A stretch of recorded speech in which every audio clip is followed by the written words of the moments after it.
박순자는 진단서를 받은 날, 그 종이를 품에 안고 병원 문 앞에 2시간 동안 앉아 있었다. 햇볕이 따사롭게 내리쬐었지만 그녀의 등은 차가웠다. 2시간 후, 그녀는 일어나 털썩거리는 무릎을 떨쳐내고 걸어가며 방향을 틀었다. 병원이 아닌 정육점이 보이는 재래시장으로. 그녀는 그 자리에서 산닭 한 마리와 삼겹살 2근을 샀다. 삼겹살은 비계가 두툼한 것으로 골랐다. 말기래. 그녀는 혼자 중얼거렸다. 암이면 어때? 그냥 암일 뿐이지. 집에 도착하자마자 그녀는 진단서를 서랍 깊숙이 밀어넣고 앞치마를 둘렀다. 냄비에 물을 붓고 불을 켰다. 간장과 설탕을 넣고 푹 끓이면 고기 냄새가 온 집안을 채웠다. 기름이 튀어 팔에 닿아도 그는 피하지 않았다. 병원에 가서 고생할 바엔 차라리 맛있는 거라도 먹는 게 낫지. 돈도 안 들이고. 그때 딸 이정희가 전화를 했다. 목소리는 울먹이고 있었다. 엄마, 요즘 의술이 좋아졌대. 완치는 못해도 오래 버틸 수 있다고. 박순자는 뚜껑을 덮으며 대꾸했다. 끌고 끌다간 모두가 잠 못 이루게 만들 뿐이야. 그게 진짜 고생이지. 그녀는 무서운 게 아니었다. 그냥 계산이 이미 끝났을 뿐이다. 남편은 일찍 떠났고 집은 아직 보수가 끝나지 않았으며 외손자 우성이는 내년에 중학교에 간다. 딸 부부는 한 명은 택시를 몰고 한 명은 마트에서 일하며 빠듯하게 살아간다. 그녀는 병원에 가서 물어봤다. 검사, 입원, 표적 치료, 진통제. 하나같이 거액이었다. 의사는 진지하게 설명했고 그녀는 끝까지 들었다. 집으로 돌아오는 길에 그녀의 머릿속 저울은 이미 움직이고 있었다. 치료하면 가족이 빚더미에 빠지고 치료를 안 하면 딸이 몇 년은 더 편하게 빚을 갚을 수 있다. 이정희가 퇴근하고 집에 도착했을 때 부엌 창문으로는 기름진 냄새가 뿜어져 나오고 있었다. 현관문이 제대로 닫히지 않아 그녀가 밀고 들어가자 탁자 위에는 돼지족발, 닭볶음, 쇠고기 장조림이 가득했다. 고깃 국물이 탁자 위에 흘러내려 노랗게 얼룩을 만들고 있었다. 그녀는 자신의 천 가방을 현관 신발장 위에 내려놓으며 엄마가 아침에 사둔 채소 봉투를 건드려 잎이 바닥에 흩어졌다. 박순자는 가스레인지 앞에 서서 긴 국자를 들고 냄비에 생강을 넣고 있었다. 딸이 들어오는 소리를 듣고도 고개를 돌리지 않았다. 이정희는 흩어진 채소를 다시 주우며 말했다.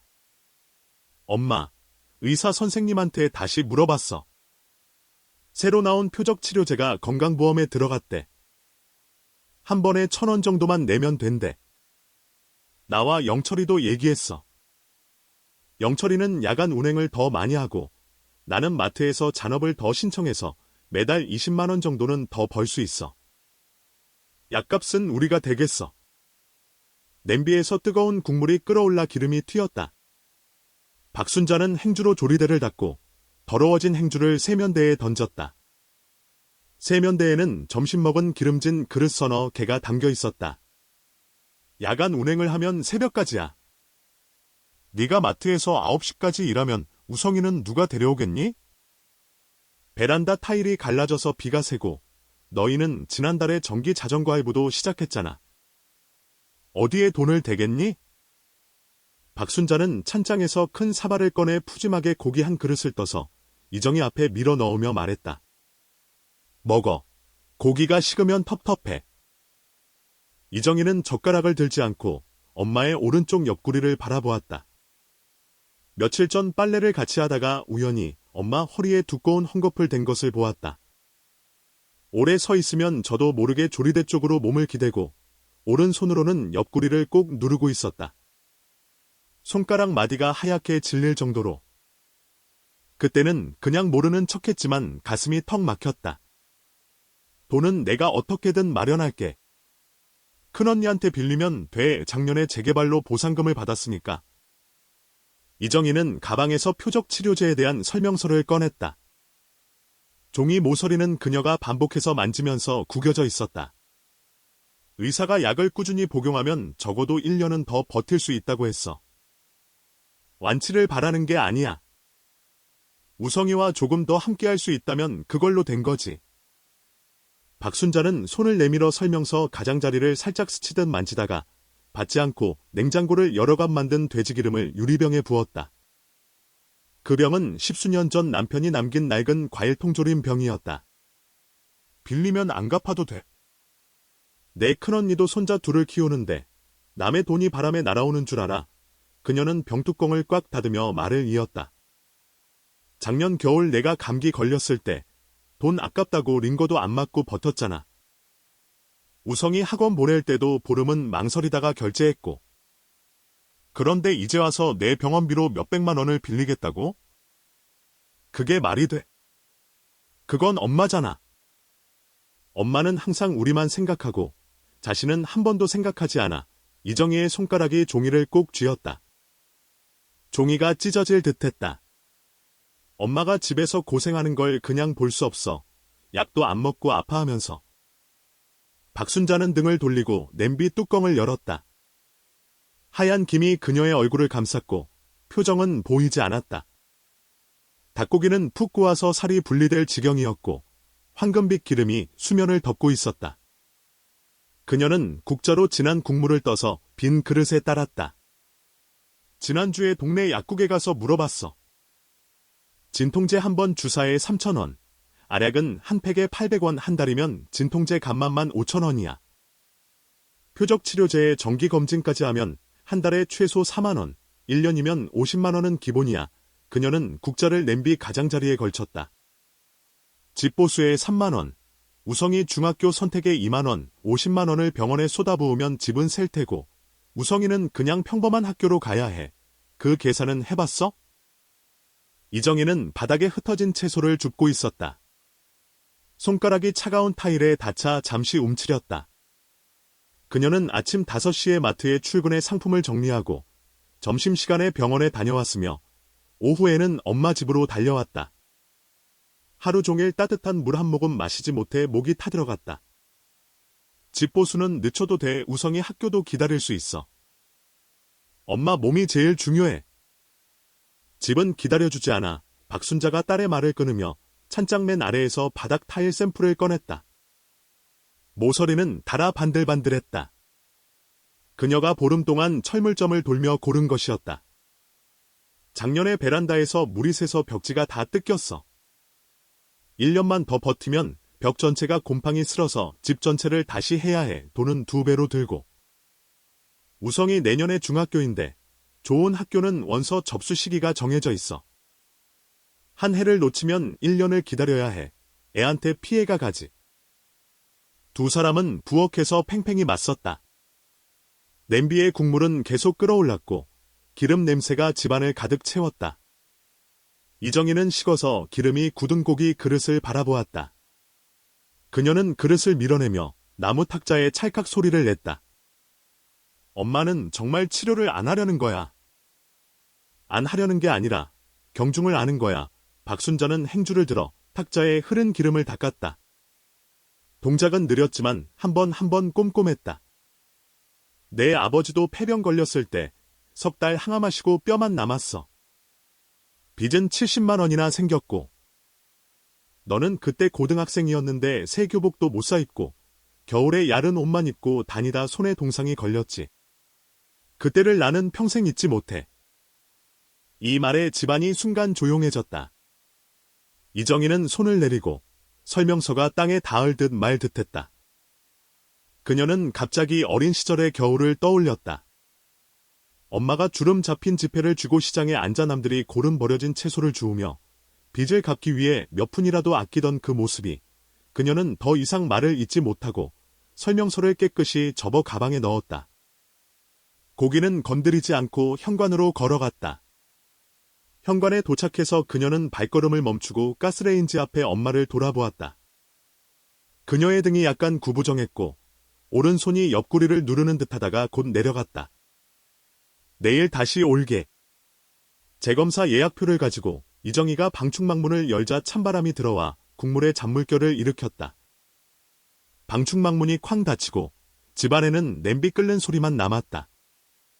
박순자는 딸의 발소리가 완전히 사라질 때까지 그 자리에 서 있다가 마침내 옆구리를 누르던 손을 떼었다. 손바닥에 식은 땀이 배어 있었다. 그녀는 서랍으로 걸어가 가장 깊은 곳을 열었다. 진단서 밑에는 작은 진통제 상자가 있었고 상자 모서리는 반복해서 만져 닳아 희끗해졌다. 그녀는 두 알을 꺼내 냄비에 남은 뜨거운 국물과 함께 삼켰다. 물은 마시지 않았다. 그 후 사흘 동안 이정희는 매일 정시에 찾아왔다. 첫날은 표적치료제 보험 적용 내역을, 둘째 날은 다른 환자 회복 영상을, 셋째 날은 병원 입원 예약증을 들고 왔다. 예약증에는 이미 엄마의 이름이 적혀 있었다. 셋째 날 저녁, 사위 주영철이 택시 운행을 마치고 과일 봉지를 들고 이정희 뒤를 따라 들어왔다. 그는 12시간 동안 야간 운전을 해서 눈에 핏발이 섰고 바짓가랑이에는 먼지가 묻어 있었다. 그는 과일을 탁자 위에 두고 얼어붙은 손을 비비며 말했다. 어머니, 제가 회사에서 석 달치 월급을 선불로 받았어요. 180만 원이에요. 치료비로 먼저 쓰세요. 앞으로 제가 야간 운행을 더 많이 해서 채울게요. 주영철이 안주머니에서 은행카드를 꺼내 탁자에 밀어 넣었다. 카드가 탁자 위를 미끄러져 박순자 손가락 끝에 닿았다.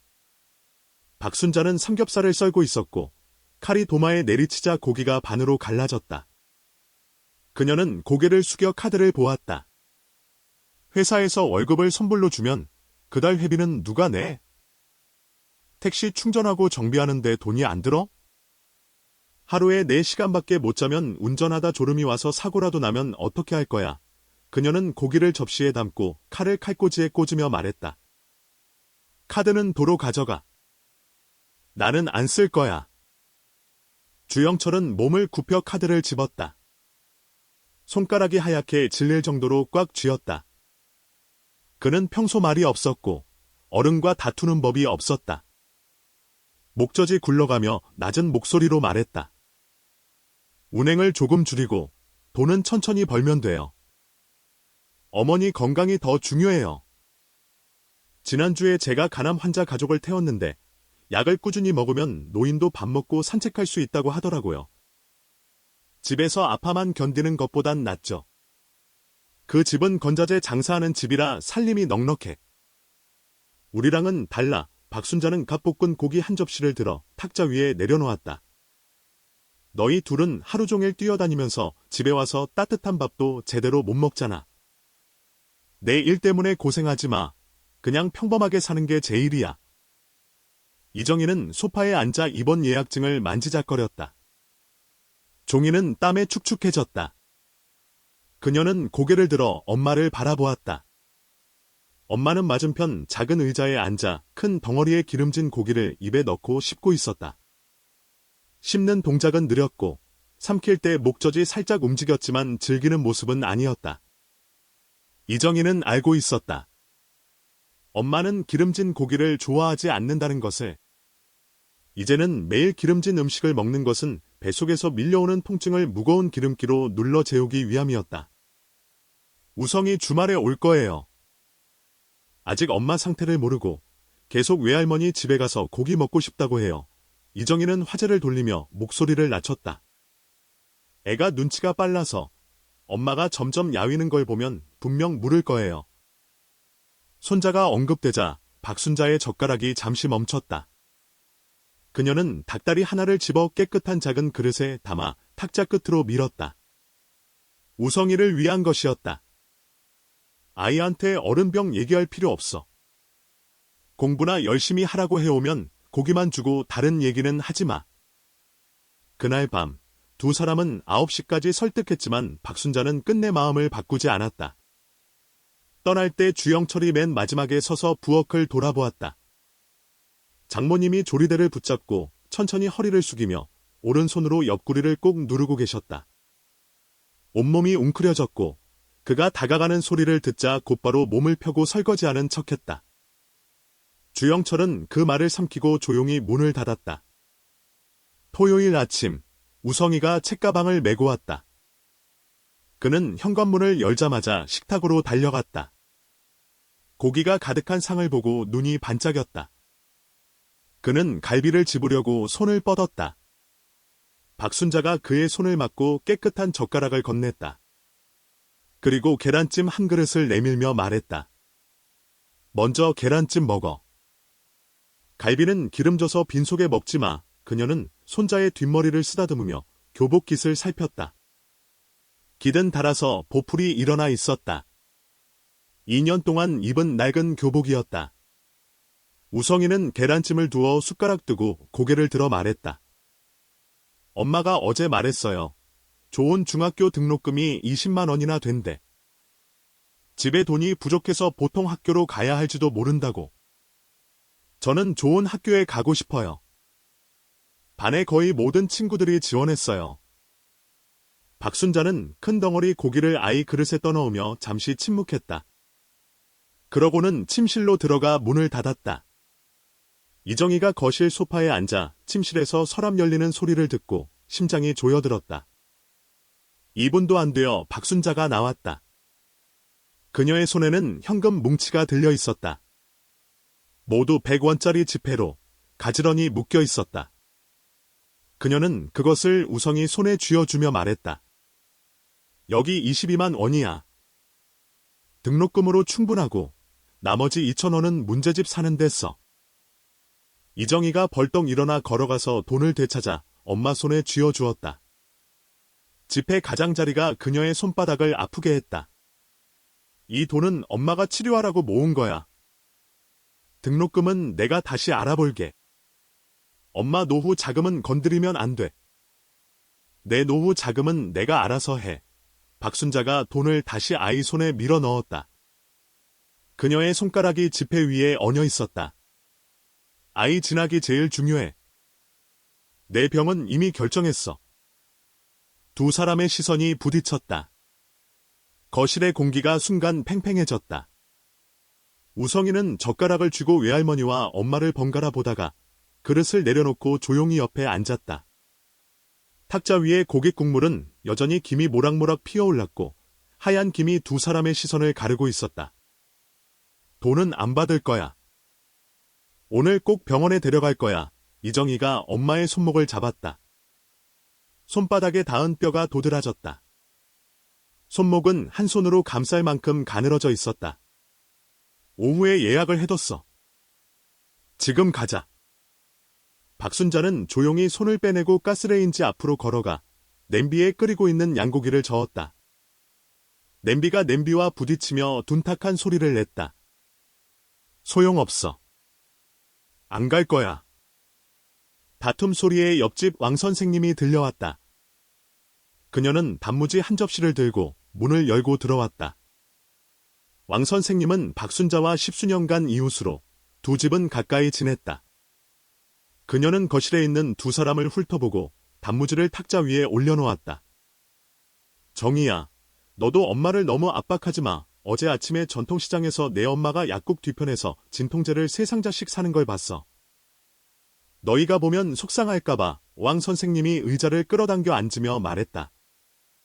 나도 엄마한테 병은 치료해야 한다고 했어. 그냥 참으면 안 된다고. 그런데 엄마는 너희에게 패 끼치고 싶지 않다고만 하더라. 이정희는 오래도록 감춰왔던 감정이 터져나왔다. 그녀는 손을 내리고 손가락으로 옷자락을 꼭 쥐었다. 엄마가 몰래 진통제를 사는 것을 알고 있었지만 그냥 모르는 척했을 뿐이다. 아직 희망이 있다고 생각했다. 들었지?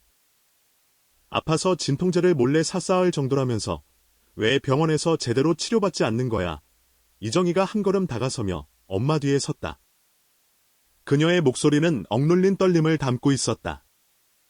표적 치료제는 통증을 완화시켜줘. 진통제로 버틸 필요 없어. 왜 이렇게 자신을 괴롭히는 거야? 박순자는 국자를 저으며 냄비 바닥에 붙은 고기 조각을 긁어냈다. 가느다란 마찰음이 났다. 진통제는 싸 한 알에 몇십 원이면 돼. 표적 치료제는 비싸. 아낀 돈으로 아이 귀를 닦아주고 셀집을 고칠 수 있어. 나는 집도 등록금도 신경 안 써. 엄마가 오래 살아있는 게 전부야. 이정희가 손을 뻗어 엄마의 국자를 빼앗으려 했지만 그녀가 몸을 피했다. 사람은 언젠가 가는 거야. 67이면 짧은 나이도 아니지. 박순자가 가스레인지를 껐다. 불이 꺼지고 끓던 국물이 잠잠해졌다. 병상에 누워 관 꼽고 너희 한숨 소리 들으면서 사는 것보다 지금처럼 걸어 다니면서 먹고 싶은 거 먹고 조용히 남은 날들을 보내는 게 낫지. 이 싸움은 정오까지 계속되었다. 우성이는 조용히 고기 한 그릇을 먹고 책가방을 메고 집으로 돌아갔다. 떠나기 전 그는 외할머니를 돌아보았다. 할머니는 조리대에 기대어 한 손으로 탁자를 짚고 계셨다. 옆얼굴은 누렇게 뜨고 눈 밑에는 짙은 그늘이 드리워져 있었다. 오후 2시, 이정희는 포기하지 않고 주영철에게 전화해 차를 가져오게 하고 엄마를 강제로 병원에 데려가기로 했다. 주영철은 택시 운행을 접고 20분 만에 도착했다. 그는 입원 안내문을 들고 올라왔다. 어머니, 차가 아래에 있어요. 기본 검사만 하러 가는 거예요. 입원 강제는 아니에요. 그냥 저희랑 같이 가는 거라고 생각하세요. 주영철이 현관에 서서 부드러운 목소리로 말했다. 박순자는 두 사람이 좌우에 서서 입구를 막고 있는 것을 보고 잠시 침묵하다가 마음을 바꾸었다. 그녀는 침실로 가서 외투를 꺼냈다. 낡은 속옷을 꺼내다 주머니에서 반쯤 든 진통제 상자가 보였다. 그녀는 재빨리 다시 밀어넣고 지퍼를 올렸다. 세 사람이 계단을 내려가 동네 입구 잡화점 앞에 이르렀을 때 박순자가 갑자기 발걸음을 멈췄다. 집에 삼겹살을 끓이고 있었는데 불을 안 끄면 타겠다. 내가 올라가서 끄고 올게. 너희는 길가에서 5분만 기다려. 이정희가 그녀의 팔을 잡으며 놓지 않았다. 아침에 나가면서 가스레인지를 껐어. 걱정 마. 내가 중간에 불을 좀 더 넣었어. 약불로 끓이고 있어서 끄지 않으면 바닥이 탈 거야. 박순자가 조용히 손을 빼며 아파트 입구로 걸어갔다. 5분이면 돼. 이정희는 그녀가 올라가는 뒷모습을 바라보며 불안한 마음이 들었지만 주영철이 말렸다. 잠시 올라가서 마음을 진정시키는 게 낫겠다. 우리는 아래서 기다리자. 두 사람은 길가에 서 있었다. 택시는 옆에 주차되어 있었고 창문이 열려 찬바람이 들어왔다. 5분이 지나고 10분이 지나도 계단에서 발소리가 나지 않았다. 이정희는 불안에 휩싸여 아파트로 달려가 열쇠로 문을 열었다. 집안은 텅 비어 있었다. 가스레인지는 이미 꺼져 있었고 냄비는 식어 있었다. 엄마의 외투는 소파에 놓여 있었지만 사람은 보이지 않았다. 그녀는 침실로 달려가 서랍을 열었다. 진단서와 진통제는 모두 사라지고 빈 서랍만 남아 있었다. 옷장 문이 열려 있었고 엄마가 항상 메고 다니던 천 가방도 보이지 않았다. 옛집으로 가셨어. 이정희는 소파 위에 외투를 집어들고 달려나갔다. 주영철이 뒤를 따랐고 택시를 몰아 옛 동네로 향했다. 옛집은 수십 년 전의 벽돌집으로 동네 골목 끝에 위치해 있었다. 차가 들어갈 수 없어 두 사람은 걸어서 들어갔다. 낡은 나무 문이 반쯤 열려 있었고 안에서 가벼운 물건을 옮기는 소리가 났다. 이정희가 문을 열자 낡은 곰팡이 냄새가 풍겨나왔다. 집은 보수가 안 되어 벽은 군데군데 떨어져 나갔고 벽에는 놓이지 않은 바닥 타일이 쌓여 있었다. 다용도실 문이 닫혀 있었고 문틈으로 희미한 빛이 새어나왔다. 그녀가 다용도실 문을 두드리자 안에 소리가 멈췄다. 몇 초 후 문이 안쪽에서 열렸다. 박순자는 다용도실 중앙에 서 있었다. 그녀의 손에는 녹슨 철제과자 상자가 들려 있었다. 상자는 30년 전 남편이 공사장에서 받은 것이었다. 녹이 상자 전체를 뒤덮고 있었다. 그녀의 허리는 뒤쪽 나무 찬장에 닿아 있었고 오른손은 조용히 아픈 부위를 누르고 있었다. 딸과 사위가 문을 열고 들어오는 것을 보고도 피하지 않고 과자 상자를 더 꼭 안았다. 여기서 뭐 하시는 거야? 검진표는 차에 있어. 지금 병원으로 가자. 이정희가 한 걸음 다가서며 그 녹슨 철제 상자를 바라보았다. 어릴 때부터 엄마는 이 상자를 절대 만지지 못하게 했고 항상 옛집 다용도실에 잠가 두었다. 박순자는 반걸음 뒤로 물러서며 나무 찬장에 등을 기대고 철제 상자를 가슴에 안았다. 병원은 안 갈 거야. 오늘로 말을 끝내자. 너희도 더 이상 고생하지 마. 왜? 돈이 아까워서? 돈은 우리가 어떻게든 마련할 수 있어. 걱정하지 마. 이정희의 시선은 철제 상자에 고정되어 있었다. 그 안에 엄마가 말하지 않은 무언가가 숨겨져 있을 것 같았다.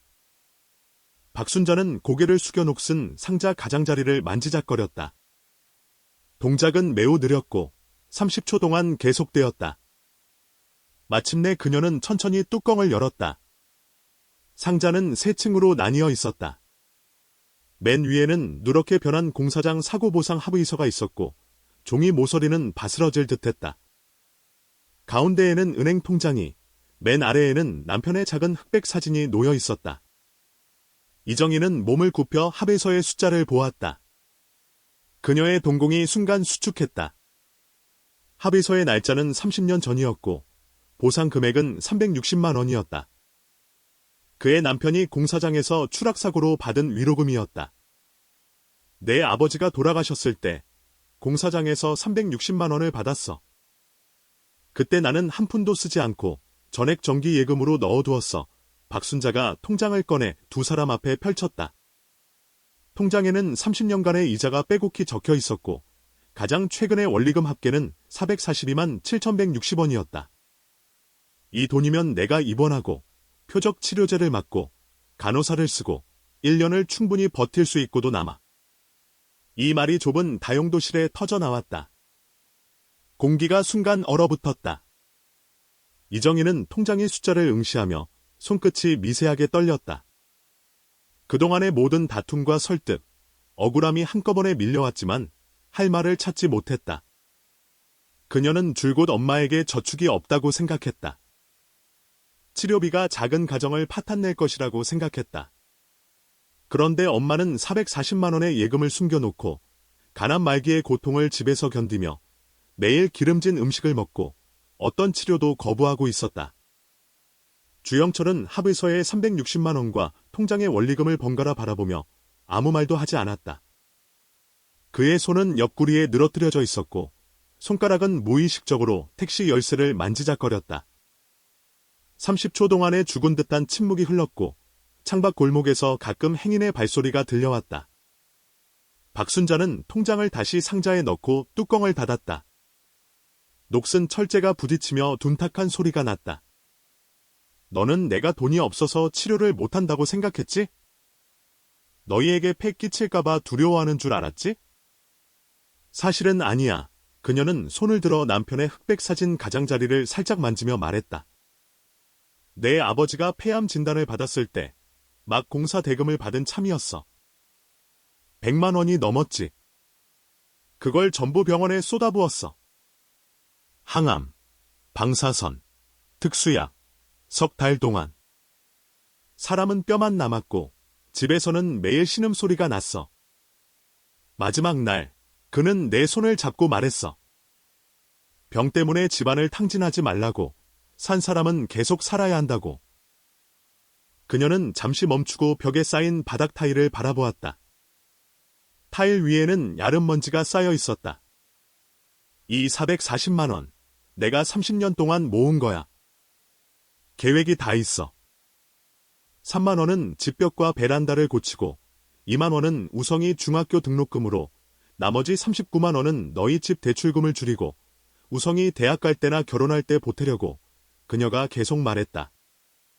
의사 말로는 표적 치료제로 최대 6개월을 버틸 수 있다고 해.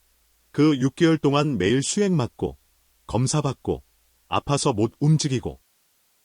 너희 둘은 번갈아 가며 휴가 내고 간호해야 하고 택시는 멈추고 잔업은 접고 대출금은 그대로 갚아야 해.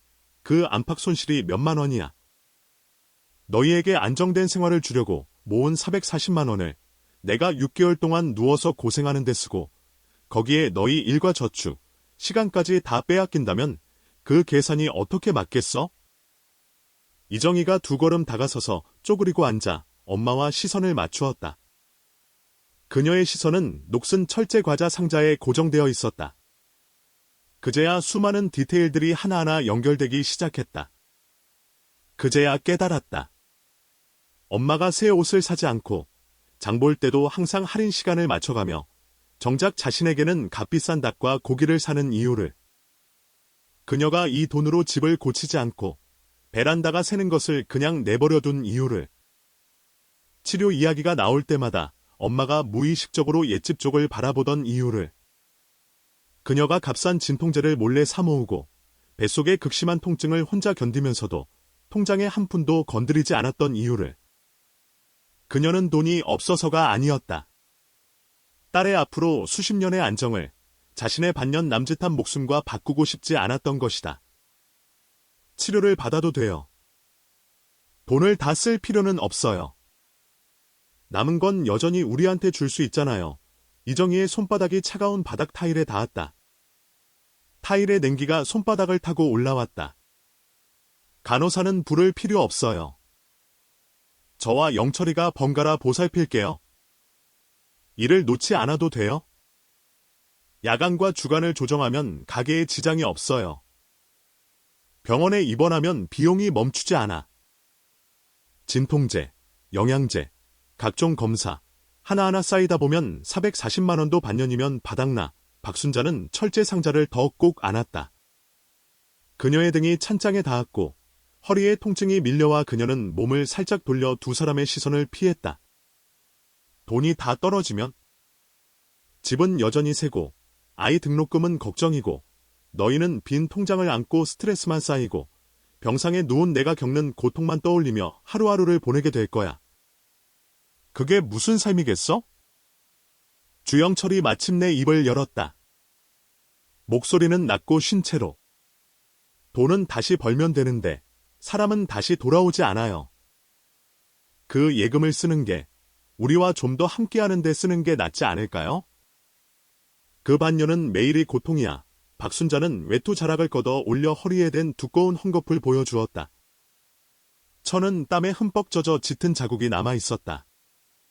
너희가 내가 아파서 뒹구는 걸 보게 하고 매일 병상 앞에서 잠 못 이루게 하고 우성이까지 방과 후에 병원에 와서 온통 관이 박힌 내 모습을 보고 트라우마를 안게 하고 싶지 않아. 지금처럼 걸어 다니고 밥하고 고기 먹을 수 있을 때 조용히 남은 날을 보내는 게 모두에게 좋은 거야. 이정희는 일어나서 그 철제 상자를 만지려고 손을 내밀었지만 박순자가 몸을 피했다. 그녀의 손가락이 차가운 철제 표면을 스쳤고 그녀는 손을 거두어 옆에 늘어뜨렸다. 주먹을 꽉 쥐니 손톱이 손바닥에 파고들어 반달 모양의 붉은 자국이 남았다. 다용도실 구석에 쌓인 바닥 타일은 엄마가 5년 동안 조금씩 모은 돈으로 고른 것이었다. 원래 올여름에 집을 고칠 계획이었지만 지금은 그대로 먼지만 쌓이고 있었다. 나는 엄마가 큰 돈을 모아두길 바란 적이 없어요. 그저 오래 살아있길 바랐을 뿐이에요. 이정희는 몸을 돌려 창밖의 좁은 골목을 바라보았다. 푸른 돌길이 구불구불 이어져 있었고 멀리 자신의 아파트 단지 지붕이 보였다. 대출금은 천천히 갚으면 돼요. 집은 늦게 고쳐도 돼요. 우성이 보통 학교에 가도 괜찮아요. 나는 그런 것들 신경 쓰지 않아요. 오직 엄마만 신경 쓰여요. 하지만 나는 신경 써. 박순자는 철제 상자를 안고 천천히 바닥 타일 더미 위에 주저앉았다. 타일이 그녀의 등을 받쳤지만 그녀는 움직이지 않았다. 내 평생, 전반은 내 아버지를 위해 뛰었고 후반은 너와 우성이를 위해 살아왔어. 모든 계산은 항상 너희를 우선으로 했어. 이 위로금은 내 아버지가 목숨을 바쳐 얻은 것이고 그가 마지막으로 한 당부를 나는 어길 수 없어. 이 돈으로 병원에서 반년을 고생하며 버티는 것보다 전부 너희에게 남겨서 가족의 앞으로의 안정을 지키는 게 낫지. 창밖의 하늘이 점점 어두워지고 있었다. 황혼의 희미한 빛이 낡은 나무 창문을 통해 비스듬히 들어와 두 사람 사이를 갈랐다.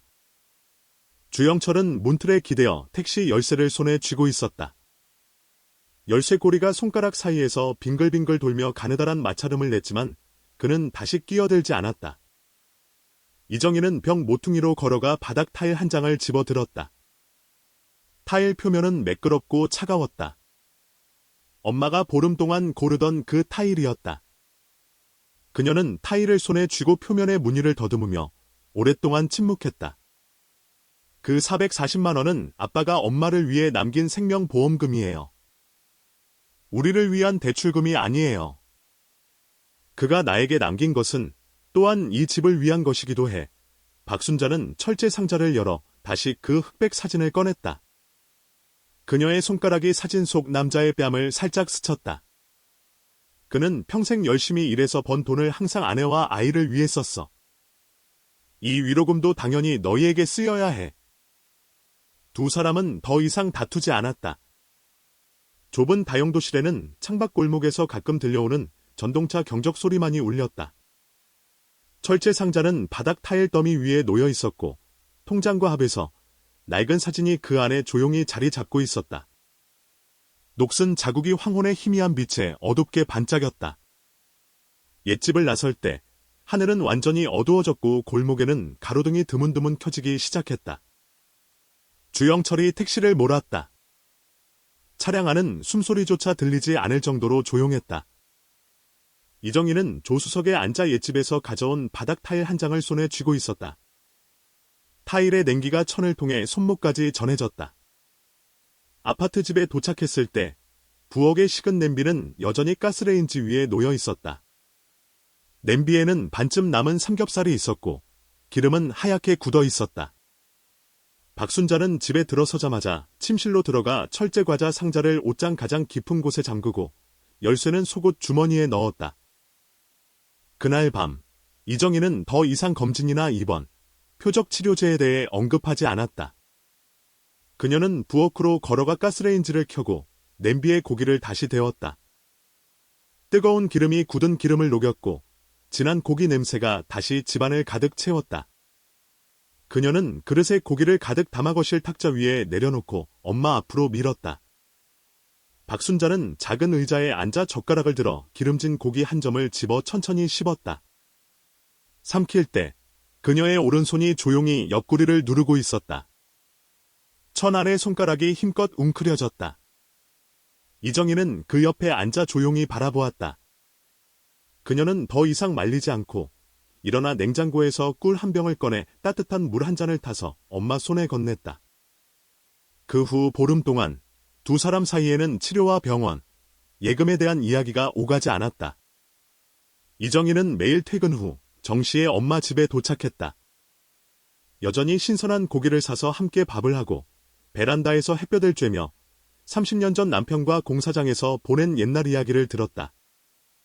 주영철은 가끔 택시 운행을 일찍 마치고 신선한 해산물을 사와서 생선찜을 만들었다. 우성이는 매주 주말이면 외할머니 집에 와서 가득한 고기 요리를 먹으며 할머니와 엄마와 함께 식탁에 앉아 학교 이야기를 나누며 병, 예금, 집보수 같은 민감한 주제는 피했다. 박순자는 여전히 매일 푸짐한 고기 요리를 먹었고 매일 아침 일찍 약국에 가서 진통제를 샀다. 그녀는 더 이상 허리 통증을 숨기지 않았다. 앉을 때는 편안히 두꺼운 천을 깔고 통증이 심할 때는 베란다 등나무 의자에 기대어 눈을 감고 30분 동안 햇볕을 쬐다가 통증이 조금 가라앉으면 다시 부엌으로 가서 고기를 끓였다. 이정희는 엄마가 밤에 아파서 잠 못 이루고 거실 탁자에 엎드려 손가락으로 나무결을 꽉 누르는 모습을 보았지만 신음소리는 한 번도 내지 않았다. 그녀는 엄마가 440만 원 통장을 복사해 우성이의 중학교 입학 안내장에 끼워 넣고 등록금과 집 보수 비용을 표시해둔 것을 보았다. 그녀는 엄마가 틈날 때마다 옛집으로 돌아가 쌓인 바닥 타일을 하나씩 닦고 가지런히 정리하는 것을 보았다. 마치 언젠가 공사가 시작될 것처럼. 이정희는 더 이상 강제로 검진을 예약하지 않았고 친척에게 돈을 빌리지도 않았다. 그녀는 조용히 자신의 생활 패턴을 바꾸었다. 마트 잔업을 줄이고 퇴근 후 일찍 집에 돌아와 집안일을 대부분 도맡아 엄마의 수고를 덜어주었다. 주영철도 자발적으로 회사의 야간 운행을 줄여달라고 요청했고 매일 저녁 정시에 운행을 마치고 집에 돌아와 설거지와 청소를 도우며 노인과 함께하는 시간을 더 늘렸다. 깊은 가을 어느 날, 공기가 점점 차가워졌다. 이정희는 함께 옛집을 정리하고 바닥 타일을 아파트 창고로 옮기자고 제안했다.